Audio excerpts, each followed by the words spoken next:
सर्वकार्येषु सर्वदा।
अरे बाबा, लगी तो नहीं आपको? नहीं बेटा, ज्यादा नहीं लगी। लो ये आपकी लाठी। कहाँ जाओगे? मोहनपुर गांव की पुरानी हवेली। अच्छा, पुरानी हवेली। चलो मैं आपको छोड़ देता हूँ। खुश रहो बेटा, सुखी रहो, भगवान तुम्हारा भला करे। चलो बाबा।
अरे रितेश, आ जाओ बेटा। आज तुम्हें इतनी देर कैसे हो गई? मैडम, आज रास्ते में एक अंधे बाबा पत्थर से ठोकर खाकर गिर गए। मैं वहाँ रुका, उनको उठाकर पता पूछे घर तक छोड़ के आया, इसलिए देर हो गई। चुप, बिल्कुल चुप। इसमें हंसने की कौन सी बात है? शाबाश बेटे रितेश, तुम बहुत अच्छे हो। तुमने एक अंधे आदमी की मदद करके बहुत अच्छा काम किया है। और तुम लोगों को इससे सीख लेना चाहिए, कुछ सीखना चाहिए इससे। कितना दयालु है रितेश, तुम सबको इससे सीख लेनी चाहिए। तुम भी ऐसा बनने की कोशिश करो। चलो बेटा, क्लास में बैठो।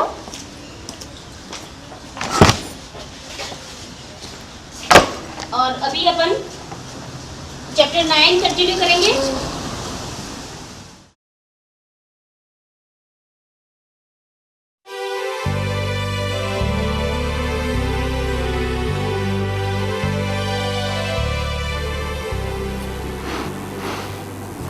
लीजिए चाय पीजिए।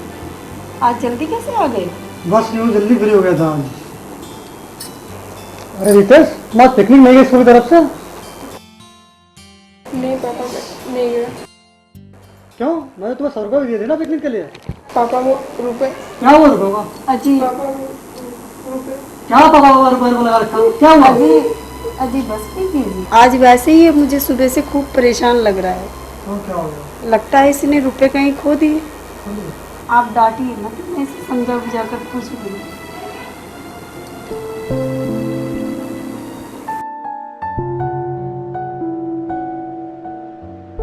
रिजमोहन, गीता,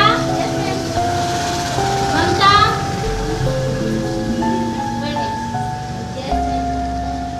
संगीता,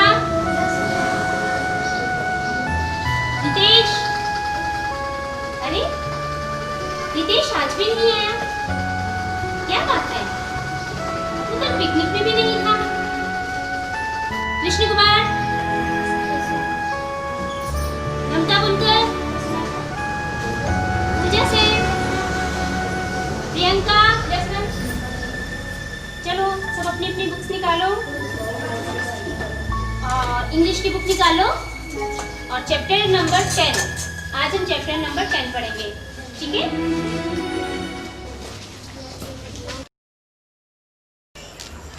अरे बताता क्यों नहीं? कहाँ गया 100 रुपए का नोट? कुछ तो बोल पागल, कहाँ फूंक के आया पैसे? पैसे क्या पेड़ पे उगते हैं? अब छोड़ भी दीजिए, इतना भी मत डांटिए।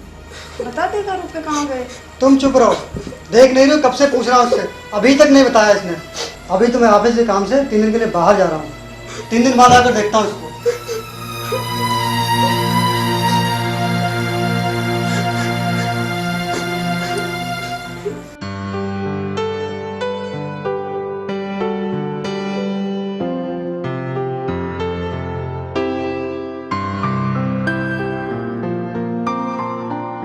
नमस्ते मैडम। नमस्ते, आइए। कैसी चल रही स्कूल के कार्यक्रम की तैयारी? अब तो कुछ दिन ही रह गए। जी बिल्कुल अच्छी तैयारी चल रही है, सब ठीक ठाक हो रहा है, आप बिल्कुल चिंता ना करें। आप जैसे अच्छे स्टाफ के होते हुए मुझे चिंता किस बात की? अच्छा ये बताइए, इस बार हम कितने होनहार बच्चों को पुरस्कृत कर रहे हैं? कुल 5 बच्चे हैं मैडम। 5? अरे वाह, ये तो बहुत खुशी की बात है।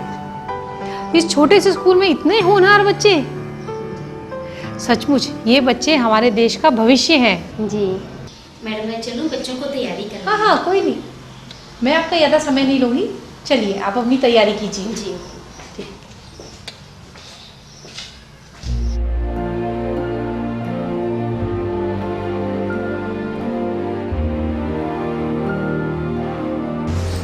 आ गए? हाँ मैं आ गया। खाना लगा दूँ? नहीं, मैं खाना खा के चला था, तुमने खा लिया? नहीं, आज कुछ भूख सी नहीं है। क्यों, क्या हो गया? आपके जाने के बाद मेरे रितेश को बुखार हो गया। डॉक्टर ने दिखाया?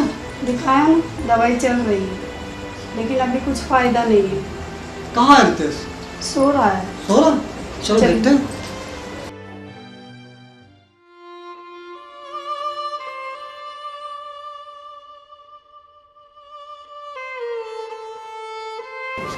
इसे तो अभी भी तेज बुखार है। क्या करूँ, कुछ समझ में नहीं आ रहा है। जब से आपने इसको रुपए के लिए डांटा है तब से ये गुमसुम चल रहा है, और अब तो इसे तेज बुखार भी हो गया। चलो कोई बात नहीं, सुबह हकीम जी को दिखाते हैं, वो नब्ज देख कर ही रोग बता देते हैं।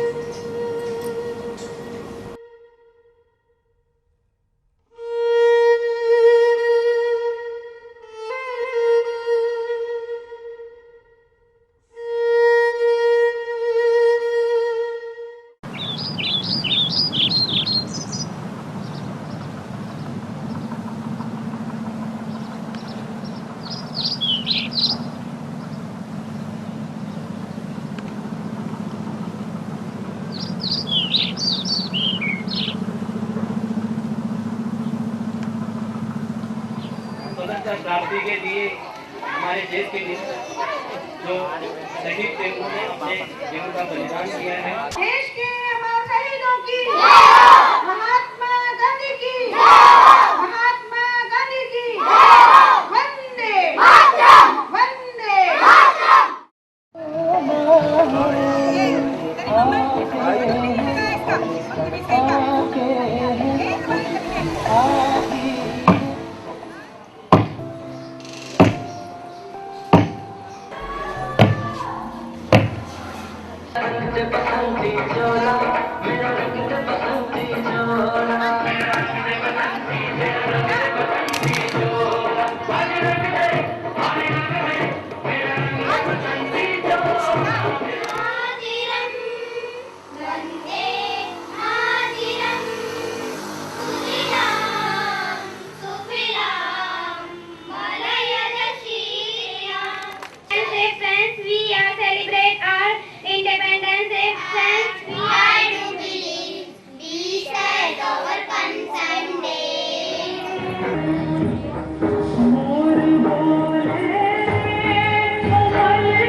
तक आपने विद्यालय में हो रहे इस कार्यक्रम में सांस्कृतिक कार्यक्रम का आनंद लिया और अब बारी है पुरस्कार की। मैं जिन जिन बच्चों के नाम की घोषणा करूं वो मंच पर आकर प्राचार्य मैडम से पुरस्कार ग्रहण करें। सबसे पहला नाम है ओम प्रकाश।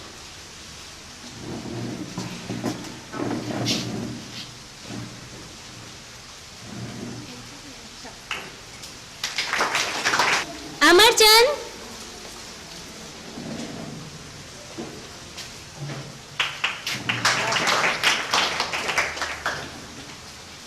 मिराज।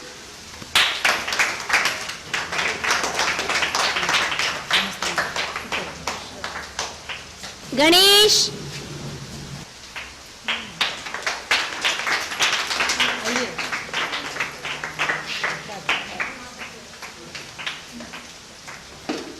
और सभी बच्चों, आप लोगों ने सांस्कृतिक कार्यक्रम में अन्य प्रतियोगिताओं में भाग लेकर विभिन्न पुरस्कार जीते हैं और अब मैं एक ऐसे विद्यार्थी के नाम की घोषणा करने जा रही हूं जिसने न केवल पढ़ाई में ही अपना सर्वश्रेष्ठ प्रदर्शन किया है बल्कि एक गरीब लड़की की आर्थिक रूप से मदद करके सामाजिक क्षेत्र में भी योगदान दिया है और उस विद्यार्थी का नाम है रितेश।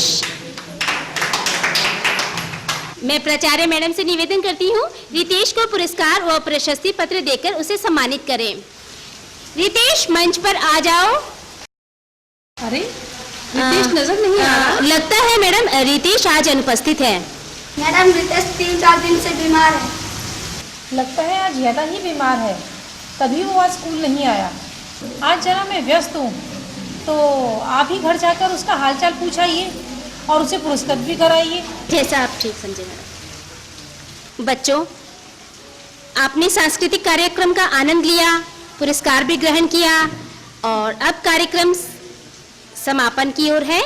मैं मंच पर आसीन गणमान्य व्यक्तियों का और आप सभी बच्चों का तहे दिल से आभार व्यक्त करती हूँ क्योंकि आपने इस कार्यक्रम में भाग लेकर इस कार्यक्रम को सफल बनाया है।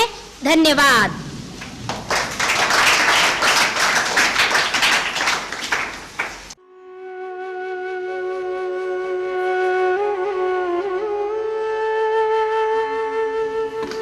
अरे बेटा, तुम्हें तो कुछ भी नहीं हुआ। कुछ भी नहीं हुआ? ये क्या कह रहे हैं आप? हाँ, कुछ भी नहीं हुआ है, मैं सच कह रहा हूँ। इसको तो ऐसा लगता है कि मन में कोई डर बैठा हुआ है, उसी की वजह से मन में बेचैनी है, हल्का सा बुखार हो गया है और ये परेशान नजर आ रहा है। ऐसा लगता है कि बेटा उठो, उठो बेटा, तुम्हें कुछ नहीं हुआ। सच सच बताओ, स्कूल में डांट पड़ी है, मम्मी पापा ने ज्यादा डांट दिया? मेरे से 100 रुपए खोए नहीं थे। क्या रुपए खोए नहीं थे? फिर क्या हुआ था रुपए? हाँ अंकल, एक दिन की बात है, हम स्कूल जा रहे थे और हमने देखा कि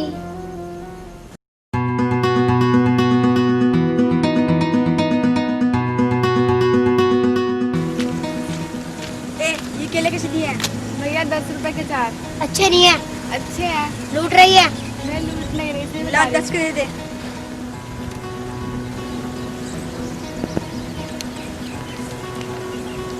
लो भैया। 45 रुपए वापस कर।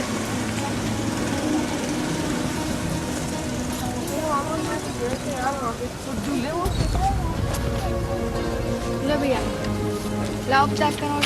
भैया मेरे पैसे।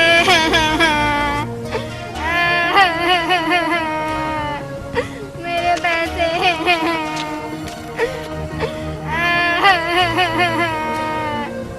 मेरे पैसे।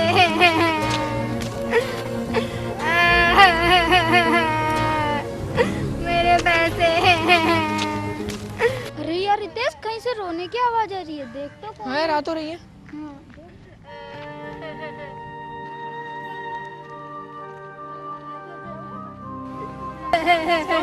क्या हुआ बहन, बताओ ना क्यों रो रही हो? भैया वो लड़के मेरे पैसे लेकर भाग गए। वो तो बहुत दूर चल गए। रो मत बहन, मैं तो भैया मैं बहुत गरीब हूँ, मेरी माँ बहुत बीमार है, उनकी दवाई भी खरीदनी है और घर में रोटी के लिए आटा भी नहीं है। चिंता मत करो, मैं तुम्हें पैसे दे दूंगा। नहीं भैया नहीं, तुम मुझे पैसे कहाँ से दोगे? ये 100 रुपये पापा ने मुझे दिए पिकनिक में जाने के लिए, लेकिन तुम्हारी माँ की दवा ज्यादा जरूरी है, रख लो पैसे। भैया तुम बहुत अच्छे हो, भगवान तुम खूब खुश रखे।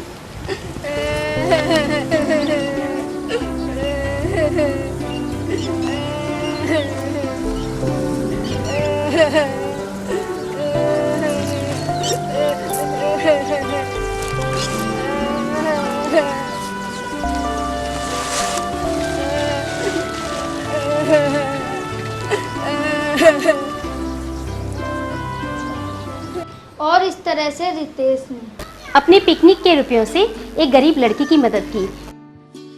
क्यों बेटा रितेश, है ना यही बात? जी मैडम, लेकिन आप यहाँ? हाँ, तुम्हारे इसी अच्छे काम के लिए स्कूल के कार्यक्रम में आज तुम्हें पुरस्कार दिया जाना था। पुरस्कार? लेकिन कार्यक्रम में पुरस्कार लेने तुम नहीं आए। मुझे जब ये पता चला कि तुम बीमार चल रहे हो तो मैं तुम्हारा पुरस्कार लेकर तुम्हारे घर पर ही आ गई। ये लो अपना पुरस्कार और प्रशस्ति पत्र। इस बच्चे ने एक गरीब लड़की की आर्थिक मदद करके अपनी मानवीयता का परिचय दिया है और ये पुरस्कार उसको इसी के लिए दिया जा रहा है। तुम्हें कैसा लग रहा है रितेश? मैडम आज मैं बहुत खुश हूँ। शाबाश बेटा शाबाश, लेकिन तूने तो। हाँ पापा, मेरे से भूल हो गई, मैंने आपको सच नहीं बताया। अरे बेटा भूल तुझसे ही नहीं, भूल तो मुझसे भी हुई है, जो मैंने तुझे समझ नहीं पाया, अपने बेटे पे विश्वास नहीं किया कि मेरा बेटा गलत इस्तेमाल करेगा मेरे पैसों का। मैंने तुझे इतना डांटा कि तू डर गया और तूने सच नहीं बताया। मुझे अपने बेटे से प्यार से पूछना चाहिए था। अब मैं अपने बेटे को कभी नहीं डांटूंगा, कभी नहीं डांटूंगा अपने बेटे को, प्यार से पूछूंगा। बिल्कुल सही बेटा, तुमसे भी भूल हुई। तुमसे ये भूल हुई कि कोई भी बात अपने माँ बाप और बुजुर्गों से नहीं छिपानी चाहिए, सच सच बताना चाहिए। लेकिन आप लोगों से भी एक भूल हुई है, वो भूल ये कि आपने इतनी सी बात के लिए बच्चों को इतना डांटा कि बच्चा बीमार हो गया, परेशान हो गया। अब आपसे याद रखिएगा, आपसे भी भूल नहीं हो और आपसे भी भूल नहीं हो। और आगे जब भी बच्चे को कुछ समझाना है तो बड़े प्यार से समझाइएगा, डांट के नहीं। और एक बात और है, हम आए तो इसका इलाज करने, लेकिन अब हम तो मिठाई खाकर जाएंगे।